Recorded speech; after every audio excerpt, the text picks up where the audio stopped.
भगवान श्री कृष्ण और श्री सुदामा जी सांदीपनी गुरुकुल में साथ में पढ़ते थे। एक दिन श्री दुर्वासा जी भिक्षा मांगने के लिए गुरुकुल में आए।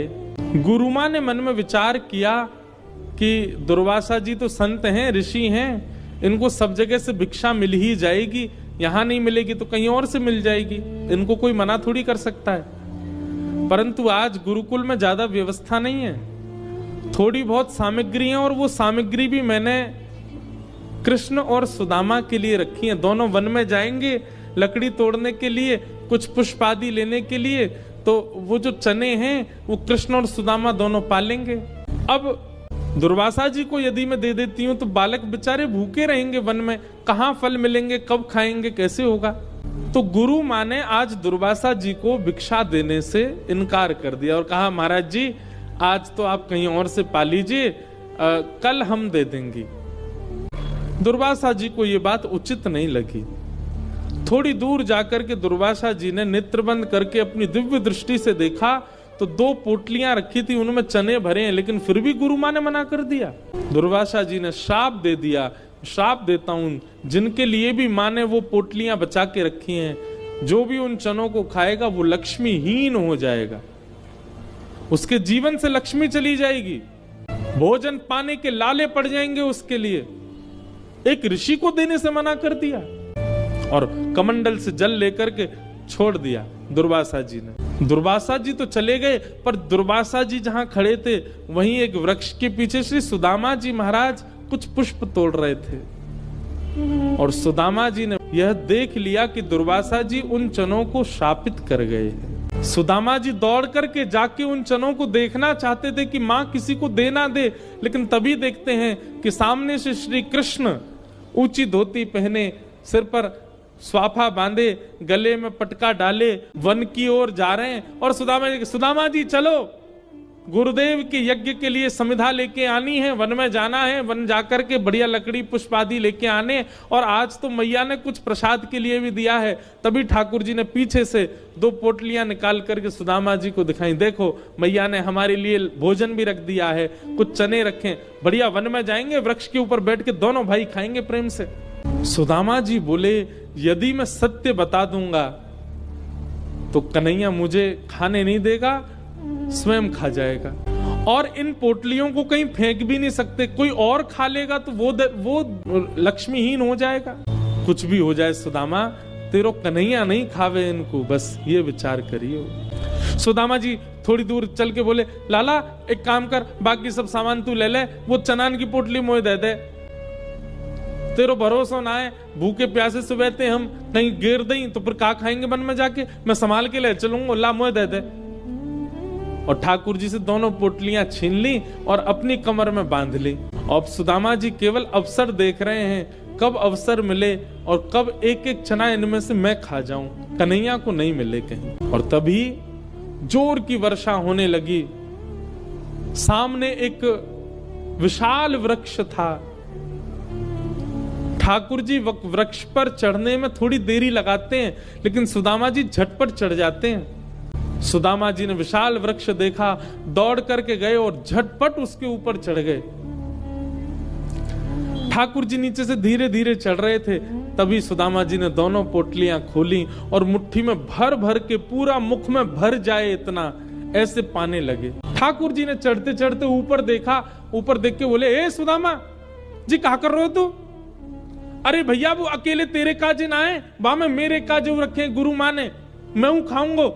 अरे नेक डट जा, नेक रुक जा, ऐसा मत करे भैया, मैं हूं आ रहा हूं ऊपर। सुदामा जी के नेत्रों से आंसू गिरते जा रहे हैं और ज्यों ज्यों चने खा रहे हैं बस मन में भाव रखते हैं, मेरे लाला सदा प्रसन्न रहे, मेरो लाला सोने की नगरी में राज करे, मेरे लाला की लक्ष्मी दासी रह जाए, मेरे लाला को पूरा परिवार सब आनंद में रहे। हे विधाता, मेरे अधिकार के, मेरे जीवन की सब लक्ष्मी भी मेरे कन्हैया को मिल जाए। और ऐसा कहते कहते श्री सुदामा जी सारे चने, ठाकुर जी जब तक ऊपर पहुंचे सुदामा जी के नेत्र लाल पड़ रहे थे, आंसू भर रहे और पूरा मुंह एक बानर के भांति भरा हुआ था। भगवान बोले, सुदामा ये वास्तव में तू ही है? ए तेरे अंदर तो सबरे गुण देखे मैंने, पर ये आज पहली बार दुर्गुण देखो कि तू मेरे अधिकार के भोजन को पागो। तू को नेक दया नहीं आई, मैं सुबह से भूखा हूं, मैंने कछु पायो नहीं है। अरे इतनो ज्यादा लोभी तो तुझे ना होना चाहिए कि तू मेरे बट के चना नहीं खा गयो। और ठाकुर जी सुदामा जी से नाराज हो गए। सुदामा जी बार बार ठाकुर जी को पकड़ के हृदय से लगाए, लाला तू सदा प्रसन्न रहेगो, तू सदा खुश रहियो, बस तो को कभी कोई के आगे हाथ नहीं पसारने पड़े, पूरी दुनिया तेरे आगे हाथ पसारे। अरे तू दूर हट जा सुदामा, कैसी बात कर रहो, मेरे बट के चनान ने खा गए और यूं कह रहा हूं मुझसे कि पूरी दुनिया। अरे लाला तू अभी ना समझेगो, बाद में तुमको पता चलेगी। ठाकुर जी बहुत दिनों तक सुदामा जी से बोले नहीं। कुछ समय बाद विद्यालय पूर्ण हो गया, सब बालक अपने अपने घर को जाने लगे। ठाकुर जी मथुरा प्रस्थान कर रहे थे, सुदामा जी समीप गए, ठाकुर जी को हृदय से लगाया, लाला तू सदा प्रसन्न रहियो और खूब खुश रहियो, और मेरा आशीर्वाद है लाला, मैं ब्राह्मण हूं, तो को आशीर्वाद दे सकूं, चल मेरे चरण में प्रणाम कर। ठाकुर जी प्रणाम करे, सुदामा जी कह रहे तू सदा प्रसन्न रहे लाला, तो पे कभी कोई कमी नहीं होगी। भगवान बोले तू घूम फिर के यही बात क्यों कहे, ए सुदामा तो पे कोई और आशीर्वाद नहीं है, बस यूं ही कि तू सदा प्रसन्न रहे, तू सदा भरो भय रहे, तो पे सब कछु आ जाए। वह अंतिम मिलन था ठाकुर जी का सुदामा जी से। ठाकुर जी पहुंच गए मथुरा और कुछ ही दिनों बाद ही सुदामा जी का आशीष फलने लगा, सोने की नगरी के राजा श्री द्वारिकाधीश बने। किसी को कोई कमी नहीं थी महाराज, लेकिन सुदामा जी जब अपने नगर पहुंचे, पूरा परिवार उजड़ने लगा, घर से लक्ष्मी जाने लगे, माता पिता भी चले गए, घर में धन कमाने की कोई जगह नहीं थी। बेचारे सुदामा जी ने कर्जा लेकर के अपना विवाह किया और आधे से ज्यादा जीवन निकल गया, ब्याह का लिया हुआ कर्जा ही नहीं चुका पा रहे हैं। बंधुओं, सखा हो तो सुदामा जी जैसा हो, नहीं तो हो ही नहीं। जिन वस्त्रों में सुदामा जी रोज रहते हैं, उन्हीं वस्त्रों में विवाह करके आए हैं। छोटे छोटे बालक हुए सुदामा जी के, धीरे धीरे वे बालक बड़े हुए, कुछ लोगों ने सहायता कर दी तो बालकों को थोड़ा पढ़ लिखने में थोड़ी सहूलियत हो गई, पर वे बालक भी 3-3 दिन तक कुछ नहीं पाते, क्योंकि घर में व्यवस्था नहीं है। पर सुदामा जी के चेहरे पर इस बात का कोई कष्ट नहीं, बल्कि सुदामा जी का नित्य नियम है, रोज अपने नगर के बाहर खड़े हो जाते हैं और तीर्थ से आने वालों से पूछते हैं, कोई द्वारिका से आ रहा हो तो मुझसे मिलके जाए। और जैसे ही कोई कहता हम द्वारिका से आए, तो उससे पूछते हैं द्वारिका कैसी है। सब छोड़ो, मेरो लाला कैसो है, वो प्रसन्न है ना, वाकू कोई चिंता तो नहीं, वाकू कोई पीड़ा तो नहीं, मेरे लाला को छींक भी नहीं आ जाए। और जब कहते अरे महाराज उनके तो बड़े ठाट हैं, सोने की नगरी में रहते हैं, और श्री नन्हे से ठाकुर जी 16,108 विवाह हुए उनके, और ऐसा कहते हैं उनकी बड़ी पत्नी जो रुक्मणी है साक्षात लक्ष्मी है। सुदामा जी बस इसी से प्रसन्न हो जाते हैं, बस मेरो लाला प्रसन्न रहे। सुदामा जी महाराज कभी किसी को नहीं बताते कि श्री कृष्ण मेरे सखा हैं। क्यों? क्योंकि मेरी अवस्था देख करके कहीं कोई ठाकुर जी पर प्रश्न ना उठाए कि ठाकुर जी किसी को क्या देंगे, अपने सखा को ही नहीं दिया तो। मेरी फटी हुई धोती देखकर, मेरे तन की अवस्था देख करके कहीं कोई कृष्ण पर प्रश्न चिन्ह ना लगा दे कि भगवान श्री कृष्ण का सखा इस अवस्था। अपनी पत्नी को भी नहीं बताया। एक दिन एक भिक्षुक द्वार पर आया और द्वार पर आकर के, अरे देवी भिक्षाम देही, कुछ भिक्षा दे दो। सुदामा जी की पत्नी बोली, महाराज क्षमा करें, आप गलत पते पर आ गए, हम तो कभी कभी खुद भिक्षा मांग करके पाने वाले लोग, आपको कैसे भिक्षा प्रदान करें। वो भिक्षुक जोर से हंसने लगा, कैसी बात कर रही हो, भिक्षा नहीं देनी तो ऐसी मना कर दो, ये इस प्रकार की चिकनी चुपड़ी बातें क्यों कर रही हो। सुदामा जी की पत्नी सुशीला बोली, मैं कुछ बना नहीं रही हूं, मैं सत्य बता रही हूं, हमारे घर में व्यवस्था नहीं है, ऐसा हो ही नहीं सकता। भिक्षुक बोला, आपके पतिदेव द्वारिकाधीश श्री कृष्ण के मित्र हैं, उनके अनन्य सखा हैं, और द्वारिकाधीश के सखा होने के बाद भी कुछ नहीं है। अरे नहीं देना तो ऐसे मना कर दो, अपने आप को भिक्षुक क्यों बता रही हो आप। सुशीला हंसने लगी, बोले आपको किसी ने गलत जानकारी दी, द्वारिकाधीश जी से तो हमारा दूर दूर तक कोई संबंध नहीं है, और यदि संबंध होता भी तो हमारी ऐसी अवस्था थोड़ी होती। भिक्षुक बोला, मुझे लगता है निश्चित आपके पति ने आपसे बात छुपाई है, और नहीं विश्वास होता तो जब आपके पतिदेव कोई साधना की क्रिया कर रहे हों, जिस समय वो भयंकर ध्यान में बैठे हों, उस समय केवल इतना कह दीजिएगा, द्वारिकाधीश आपके कौन लगते हैं। अगर वो सुन के घबरा जाएं तो समझ जाना आपसे छुपाया है उन्होंने।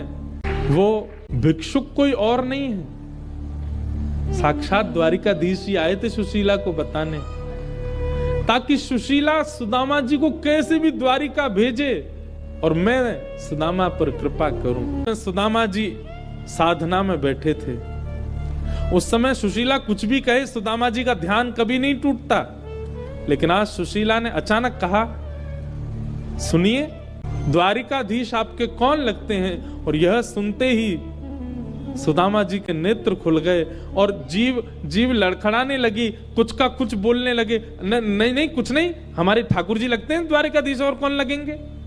बोले आप इतने घबरा गए, आपकी साधना तो कभी टूटती नहीं, चाहे बालक कितना भी हल्ला करे, मैं कुछ भी कहती रहूं, आज कैसे आपके नेत्र खुल गए। आपको मेरी सौगंध है, सत्य बताइए, द्वारिकाधीश से आपका क्या संबंध है। सुदामा जी के नेत्र सजल हो गए। क्या बताऊं सुशीला, सखा बताऊं या प्राण बताऊं। व्यवहार में कहूं तो सुशीला श्री कृष्ण मेरे सखा हैं, आध्यात्मिक भाव से कहूं तो श्री कृष्ण मेरे परमात्मा हैं।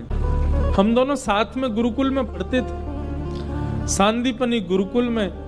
रात भर कभी कोई कथा, कभी कोई कहानी, कभी कोई लोरी सुना करके सुलाया करता।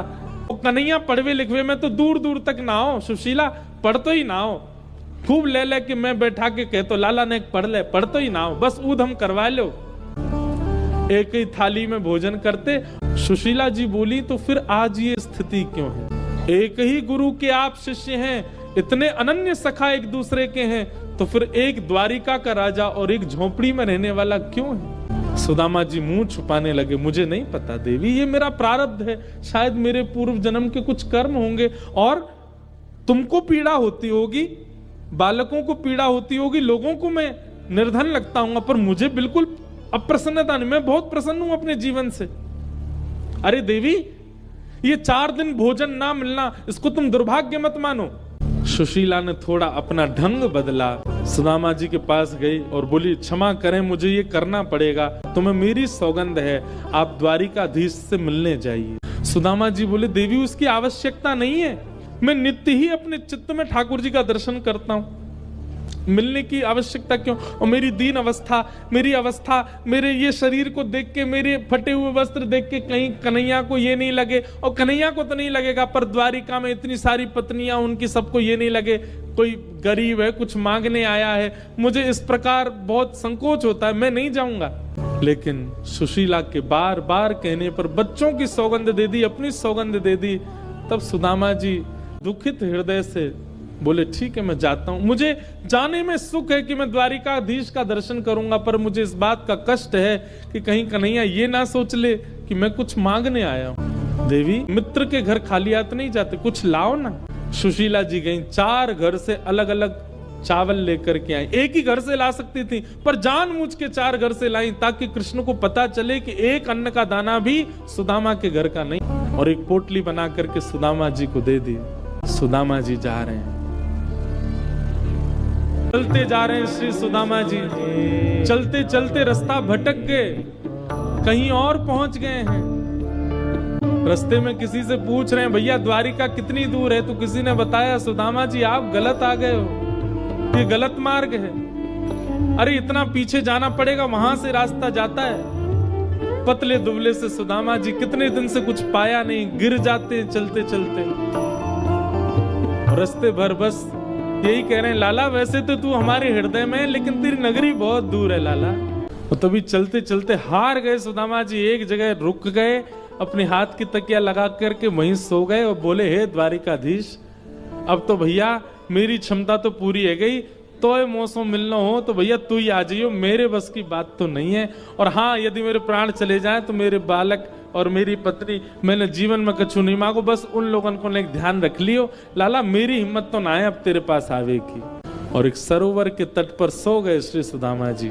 थोड़ी देर सोए होंगे कि इतने में ही जय श्री कृष्ण, जय श्री कृष्ण, जय श्री कृष्ण, जय श्री कृष्ण नाम की ध्वनि आने लगी।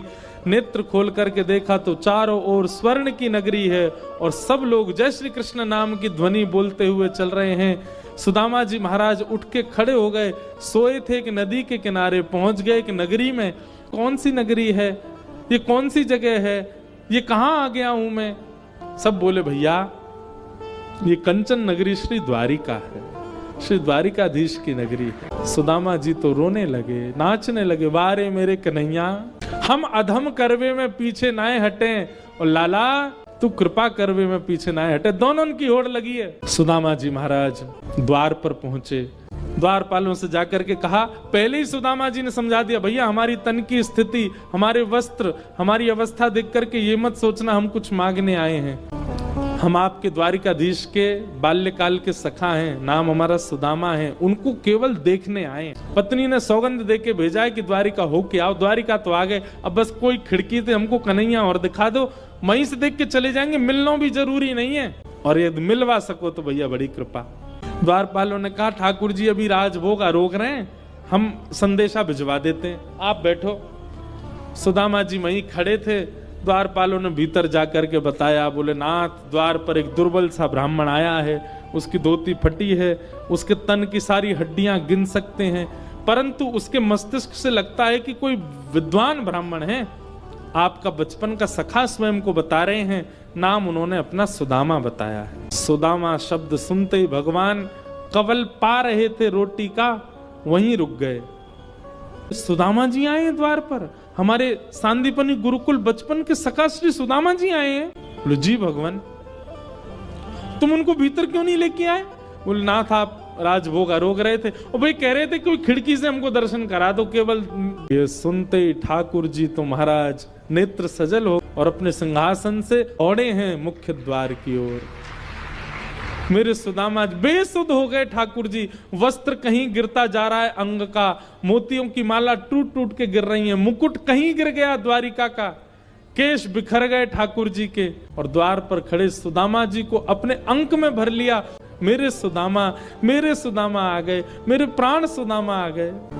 और सब ठाकुर जी को वंदन करने लगे, जय हो कृपालु नाथ। बोले लाला अब यहीं मिल लेगो, भीतर ले चलेगो?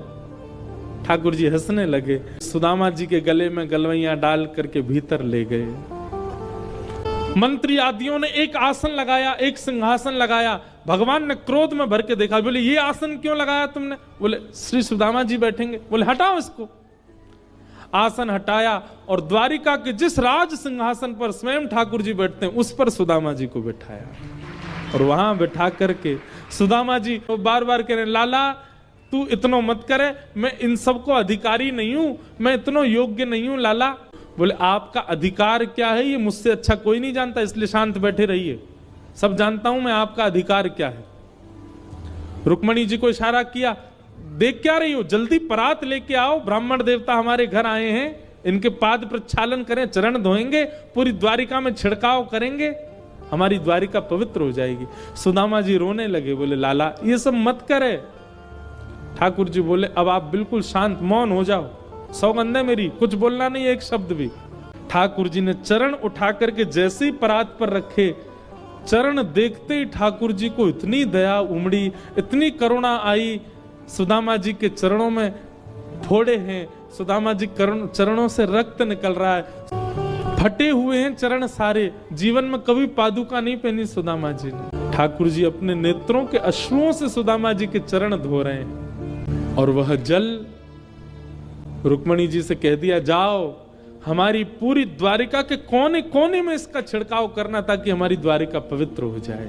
सुदामा जी ने सिंहासन से उतर करके ठाकुर जी को हृदय से लगाया। लाला सांची कहूं मुकु कभी ऐसा नहीं लगो कि मेरो लाला दूर, पर कभी एकाध बार पूरे जीवन में एक बार ऐसा मन में भाव आयो कि कहीं लाला मुझे भूल तो ना गयो, पर तेरो ये प्रेम देख करके लाला मुकु आज विश्वास है गयो कि मेरो लाला भूले ना है। सुदामा जी आपका ब्याह हुआ कि नहीं? सुदामा जी बोले लाला ब्याह हुए गयो, बालक हुए गए। भगवान बोले हमको नहीं बुलाया विवाह में? बोले लाला अभी तक कर्जा चल रहा है ब्याह को, तो ये बुला ले तो तू कितने हाथी ने लेके आतो, कितने घोड़ा ने लेके आतो, कितने लोगन ने कहां थे बराती ने पवातो इतनो, या हमारे मैंने तो निमंत्रण उन्हें भेजो। सुदामा जी बोले वाह लाला, हमने तो एक ही ब्याह कियो, वहां में तो ये नहीं बुलाया तो तू नाराज है रो, इतने सारे ब्याह किए हमें एक में ही बुला ले। तो ठाकुर जी बोले इनमें से कई ब्याहों में तो मैं भी नहीं गया था, बिना मेरे ब्याह हो गया। सुदामा जी बोले लाला पत्नी 16,108 है पर पति तो अकेलो तू ही है। ठाकुर जी बोले हाँ पति तो हम ही है।